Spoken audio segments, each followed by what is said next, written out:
Hi guys! May share nga pala ako sa inyo na kahit paano ay kapupulutan natin ng aral. Bilang ako ay nanay and working mom, ay talaga namang higit sa pera ay binabudget ko talaga ang oras ko. Gabi pa lang nga, pinaplano mo na ako anong mga gagawin mo kinaumagahan or kinabukasan. So kanina nga nagkaroon ako ng klase kasi nagsisimula na nga yung klase namin sa masteral. So maaga pa akong pumasok and face to face yun. And then yung out ko ay 10 o'clock. So binudget ko na yon. Paglabas ko ng 10 o'clock, may bibili na ako sa sentro, bibili nga ako ng paintbrush kasi plano ko barnish. Babarnishan ko nga yung table namin dito sa bahay. And then, mag-grocery ako. Bibilan ko naman ng paninda yung tindahan para madagdagan naman yung kulay ng tindahan namin. Tamang-tama yung 10 to 1 p.m. ay marami na ako magagawa niyan. And then, 1 o'clock nga is may klase ako ulit. So, busy na naman ako niyan. So, ganoon naman nga ang nangyari. Pag out ko ng 10, diretso ako bumili ng paintbrush and then, nagdiretso na din ako sa grocery. And thankful nga ako kanina kasi hindi naman masyadong mahaba yung pila. So, ayun nga, mabilis nga ako nakapila dyan and then naibag na din yung mga pinamili ko. And then paglabas ko nga medyo umaambon pa pero okay lang yan kasi may jacket naman ako. Kaya nagdiretso, uwi na rin ako. Pagkadating ko nga sa bahay, nag-display ako agad. Tingnan nyo naman, napaka-kunti ng aming paninda. Thank you Lord sa blessings dahil meron akong pamalengke ngayon. Yung mga oras na yan ay para mga alas 11 na ng umaga yan. And then napansin ko nga, naubos na yung laman ng kahon. Parang may kulang. So nag-worried na nga ako and then kinuha ko na dyan agad yung cellphone. And then naisip ko na agad na may naiwan ako. Dali-dali nga akong bumalik dyan sa grocery store. Ayan, Hagardo Versosa pa nga ang itsura ko dyan. Naiwan ko nga yung isang bag, yung mga non-food. Kaya wala akong mga nadalang mga sabon, shampoo, at yung iba pa. May ginalang talaga at for the vlog ako ngayong araw. Kaya naipakita ko nga agad doon sa manager na kulang yung dala ko. So may advantage din pala yung pagbablog ko dahil hindi na sila mahihirapan. Doon pala nga sa video ko ay may patunay na kulang talaga yung dala ko. Pero ni-review pa rin nila yung CCTV. At naawa naman nga ako doon sa bagger kasi i-charge pala sa kanya. Naibigay pala ng bagger doon sa sunod sa akin na nakapila.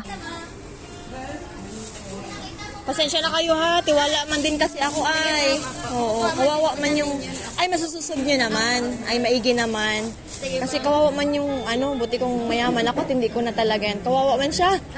Susugin mo namin. Oo, may man siya, gumamit siya nung, ay mabuti naman.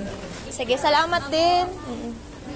So ayan, nakuha ko naman siya after 30 minutes siguro yun na pag-asikaso. At bumalik naman nga ako agad sa bahay. Lesson learned, wag lang natin iaasa dun sa mga nagbabag, ang pagpapak ng ating mga pinamili. Dapat talaga nakabantay din tayo. Kasi syempre, pagod na din sila minsan, nalilito. Ako naman kasi kanina, sa dami na siguro ng iniisip ko, tiniwala ko na lang sa kanila yon. Lalo manager naman yung nagpapunch. And then hindi ko na din napansin na may naiwan palang isang bag. Sa ibang tao, maliit na bagay lang ito o maliit na halaga. Pero nawa talaga ako dun sa bagger kasi isa-charge yun sa kanya. Pero mabuti na lang daw kasi yung sunod sa akin, gumamit din siya ng advantage card. Meaning to say, naka-register dun sa computer yung pangalan nung sumunod sa akin and then, maibabalik naman daw yun. O yung mga nakakadala dyan, baka na-experience nyo rin yung nangyari sa akin. Or kayo naman yung nakadala, ibalik nyo. Kahit pa sabihin nating pagkakamali ng bagger, syempre hindi naman yung sinasadya. Sino ba naman ang gugustuhin na ma-charge siya or mabawasan yung sahod niya? Maliit na nga yung sahod niya, papayag pa ba siya na mabawasan? At eto na ang bagong mukha ng aming tindahan ngayon at nakakatuwa kapag marami talagang laman, nakakakilig. So ayan si Wawa, happy-happy yan, marami ng laman yung tindahan. At syempre, may unang-unang customer dito, ayan, bagong display, lugi agad.